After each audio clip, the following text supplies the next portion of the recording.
Hamas نے اسرائیلی فضائی حملے میں القسام بریگیڈ کے سربراہ محمد سنوار کی شہادت کے دعوے کو مسترد کرتے ہوئے محمد سنوار کے زندہ ہونے کا دعویٰ کیا ہے۔ حماس کا کہنا ہے کہ اس کی القسام بریگیڈ کے سربراہ محمد سنوار زندہ ہیں اور غزہ میں اسرائیلی فوج کے خلاف لڑ رہے ہیں۔ گزشتہ ہفتے سعودی میڈیا میں یہ دعویٰ سامنے آیا تھا کہ محمد سنوار اسرائیلی فوج کے فضائی حملے میں شہید ہو چکے ہیں۔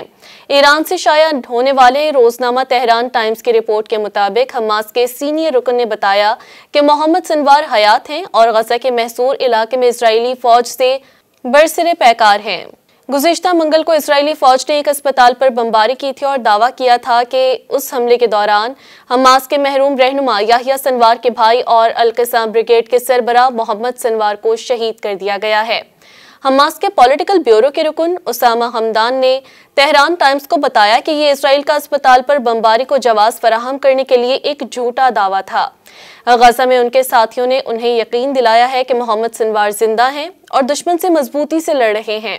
اسرائیلی دعوے کے بعد سعودی ذرائع ابلاغ العربیہ اور الحدث نے بھی اپنی رپورٹ میں ذرائع کے حوالے سے یہ دعویٰ کیا ہے کہ القسام بریگیڈ کے نئے کمانڈر کو نشانہ بنانے کے لیے کی گئی کارروائی کے کئی دنوں کی بے یقینی اور غیر یقینی خبروں کے بعد اب یہ بات واضح ہو چکی ہے کہ خان یونس میں اسرائیل کے فضائی حملے میں محمد سنوار شہید ہو چکے ہیں۔ محمد سنوار کو ان کے بھائی یحییٰ سنوار کی شہادت کے بعد القسام بریگیڈ کی قیادت سونپی گئی تھی۔